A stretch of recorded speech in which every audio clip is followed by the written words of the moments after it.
Bienvenue sur Africa 24 dans cette nouvelle édition de l'Africa Tonight. Voici les titres de l'actualité. Il est le premier président issu de la population autochtone. George Weah, élu à une très large majorité à la présidentielle libérienne face à Joseph Boakai. Quels sont les grands défis auxquels il s'apprête à faire face? Les explications à suivre dans un instant. Et l'agriculture guinéenne, malgré son potentiel, le secteur peine à décoller. Une agriculture peu industrialisée, et ce, dans ce pays majoritairement rural où 80% de la population vit de l'agriculture. Et pas assez de logements sociaux, une réalité notamment au Cameroun. Sur place, Millennium Immobilier veut inverser la tendance en soutenant davantage la politique de l'habitat social. Mais tout d'abord, Pascal Tati Mabiala, désigné chef de file de l'opposition en République du Congo. Ce statut, une grande première au Congo, justement. Député depuis 1992, Pascal Tati Mabiala a été nommé ce mercredi à l'issue de la réunion du Conseil des ministres. Une nomination conformément à une disposition de la Constitution adoptée en 2015. Pascal Tati Mabiala, premier secrétaire de l'Union panafricaine pour la démocratie sociale, formation d'opposition qui a obtenu le plus grand nombre de voix aux dernières élections législatives. Dans le reste de l'actualité, George Weah, 25e président du Libéria. Il a été élu avec plus de 61% des suffrages face au président sortant, au vice-président sortant Joseph Boakai. George Weah qui s'est fait élire avec le soutien très large des quartiers populaires dont il est lui-même issu. Un électorat qui a voulu la rupture, une rupture dans la politique économique et sociale sur laquelle le nouveau président est très attendu. On fait le point avec Idlet Mirabel Bissou.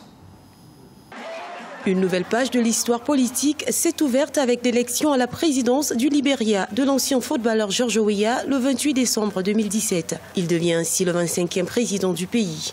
Face à l'homme, des défis majeurs à relever, notamment sur le plan sécuritaire et économique. Il prend le pays à un moment où il est confronté à des difficultés économiques causées d'une part par l'après-période Ebola, par la baisse pendant longtemps des cours des matières premières, par un chômage qui est resté massif malgré les efforts de la présidente sortante Ellen Johnson Sirleaf. Le nouveau président George Weah a des cartes à jouer en ce qui concerne l'accès aux soins. L'autre défi majeur porte sur le plan économique, surtout avec la crise Ebola qui a fragilisé les différents secteurs d'activité. Avec un taux de chômage de 4% en 2016, l'emploi des jeunes ou encore la formation professionnelle, sans oublier l'éducation, sont entre autres les défis qui attendent le nouveau président du Libéria. Après tout, pour diriger un pays, il faut avoir le soutien de sa population et M. Weah a pu obtenir cela. Donc il y a véritablement de quoi pouvoir soulever des montagnes avec cette force populaire. J'ajouterai les autres éléments qui comptent pour le Libéria. Le Libéria, sous Ellen Johnson Sirleaf, a pu arriver à l'effacement de sa dette. Près de 3 décennies après le début d'une guerre civile qui a fait 250 000 morts entre 1989 et 2003, le Libéria vit sa première transition pacifique entre 2 présidents élus. Avec un taux de participation de 55% à la présidentielle de 2017, le pays entre dans une nouvelle ère politique avec à sa tête l'ancien footballeur international George Weah, qualifié par la FIFA du meilleur joueur africain du XXe siècle. Le Premier ministre malien Abdoulaye Idrissa Maïga et son gouvernement ont démissionné ce vendredi. Une annonce de la présidence. Le président Ibrahim Boubacar Keïta a accepté cette démission à quelques mois de la fin de son mandat et de la tenue de l'élection présidentielle en 2018. Idrissa Maïga, nommé chef du gouvernement en avril 2016 après avoir été ministre de la Défense. Il était le 4e Premier ministre du chef de l'État Ibrahim Boubacar Keïta en 4 ans d'exercice du pouvoir. Au Bénin, une loi interdit désormais à certains fonctionnaires de faire grève. La nouvelle législation a été votée ce 28 décembre. Plusieurs professions sont concernées. C'est le cas notamment pour les fonctionnaires de la justice, les paramilitaires et le domaine de la santé qui est également concerné au Bénin où les hôpitaux et tribunaux ont été frappés ces derniers mois par des mouvements de grève. De leur côté, l'opposition et les syndicats ne se sont pas encore exprimés au sujet du vote de cette loi. En Guinée, la Chambre nationale d'agriculture veut impulser une toute nouvelle dynamique dans ce secteur, une agriculture pour l'heure de subsistance. Mamadou Bodbo Diallo, son président, plaide pour une plus grande industrialisation afin de parvenir à l'autosuffisance alimentaire. Les précisions de Siamlo Victoria Setji. L'agriculture est l'avenir de la Guinée. C'est la conviction de Mamadou Bobo Diallo, président de la Chambre nationale d'agriculture. C'est en 2003 qu'il se lance dans ce secteur avec la création de la ferme de Denken, à quelques kilomètres de Boké, au nord-ouest du pays. Un champ de près de 800 hectares où la pomme de terre, la banane ou encore le riz sont les différentes spéculations. Aujourd'hui, il compte maîtriser toute la chaîne de production et de commercialisation du riz en Guinée avec la mise en œuvre d'une rizerie moderne. Mon projet personnel, quand même, après l'installation de cette rizerie, c'est de collecter toute la production de la Basse-Côte. Et je sais que je serai obligé d'aller un peu au-delà parce qu'elle a une capacité énorme. Et après, comme peut-être que vous avez su, j'ai des plantations d'anacardier. Donc je ferai une petite unité de décortiquage, ne serait-ce que pour 5 à 10 000 tonnes l'an.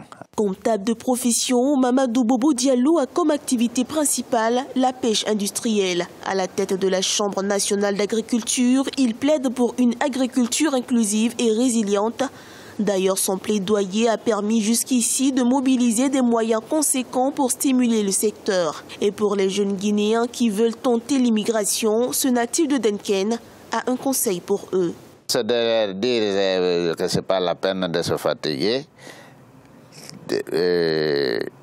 Il n'a qu'à se lancer vers l'agriculture, que ce soit l'anacardier à moyen de travail. Si vous plantez, vous l'entretenez 3 ans, après vous avez une récolte tranquille. Si c'est le riz, c'est de dire à quelqu'un qui les prend ici, qui prend leur production, qui est prêt même à leur préfinancer pour qu'ils aillent dans les champs produire du riz que je rachèterai. Donc on est prêt à les préfinancer. Ils verront qu'en fin de campagne, ils auront au minimum entre 10 ou 20, l'équivalent de entre 10 ou 20 000 euros de bénéfices.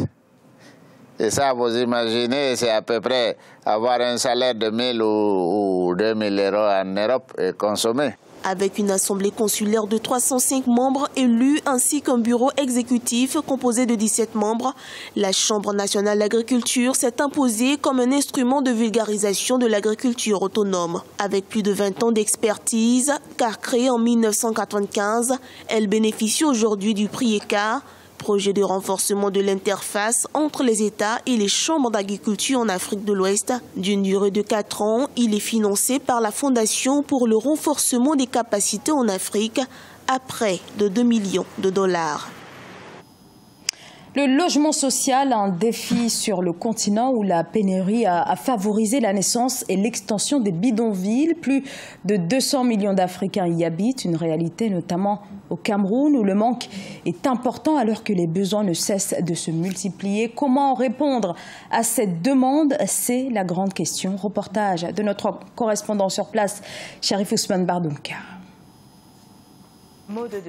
C'est en 2013 que Ghislaine Tessaketia crée le groupe Millennium Immobilier avec pour objectif majeur l'accès au logement pour tous. Face à l'urbanisation galopante en Afrique et les défis qui l'accompagnent, notamment le grossissement des bidonvilles, l'insuffisance des infrastructures de base et les problèmes climatiques, cet ingénieur en génie civil a voulu repenser l'aménagement de nos villes. Grâce à l'utilisation des matériaux locaux, elle propose une architecture qui correspond au contexte africain et qui génère des emplois. Moi, je voulais faire quelque chose qui avait un lien avec ces objectifs du millénaire et donc j'ai appelé Millennium Immobilier avec l'idée que le logement n'était pas seulement de faire un toit au-dessus de la tête des gens, mais être dans un environnement décent permettait aux gens donc de résoudre d'autres problèmes. C'est-à-dire que si vous habitez dans un environnement décent, vous pouvez améliorer votre santé, vous pouvez améliorer l'éducation, vous pouvez réduire la pauvreté. Donc, Et l'idée, c'était pas seulement de construire des maisons, mais de créer des cadres de vie qui permettaient de résoudre en partie les objectifs du millénaire pour le développement. Ghislaine Tessa veut apporter des solutions au problème de l'habitat en Afrique en construisant des maisons écologiques. Une éco-construction respectueuse des normes environnementales qui permettrait de consommer moins d'énergie, de créer des emplois nouveaux et offrir des habitats adaptés à la bourse de l'Africain moyen. On a 5 modèles, mais on a standardisé certains éléments. C'est ce qui nous a permis de réduire le coût de construction. C'est-à-dire que même si on a 5 modèles, on a le même type de fenêtre, on a le même type d'ouverture, on a beaucoup de choses en commun qui fait qu'on peut fabriquer ces choses-là en série et réduire le coût de la maison, même si on ne construit qu'une maison. Donc on bénéficie des avantages d'un programme étendu, pourtant on le fait avec une seule maison. Et l'avantage pour le client, c'est que il a peut-être une maison qui est le même modèle que tout le monde, mais comme il a le choix des finitions, ça lui permet d'avoir une maison différente de son voisin, même en ayant acheté la même. Et puis, la standardisation permet aussi aux gens de travailler un peu en autoconstruction. C'est-à-dire que si vous achetez semi-fini, on vous aide beaucoup pour la finition. Ça a l'avantage de baisser le coût de construction puisque vous devenez, vous, le constructeur et non pas nous. Et il y a un intermédiaire en moins, donc forcément, ça coûte moins cher. Aujourd'hui, Ghislaine Tessa entend contribuer à la vulgarisation de l'éco-construction et répondre à la problématique du logement en Afrique. À travers sa structure Millennium Immobilier, elle compte créer plus d'emplois et ainsi réaliser son vœu de voir naître en Afrique des quartiers et des villes écologiques. Toujours au Cameroun, et c'est officiel, la première mission d'inspection de la CAF est attendue en janvier 2018. Elle est prévue du 11 au 23 janvier.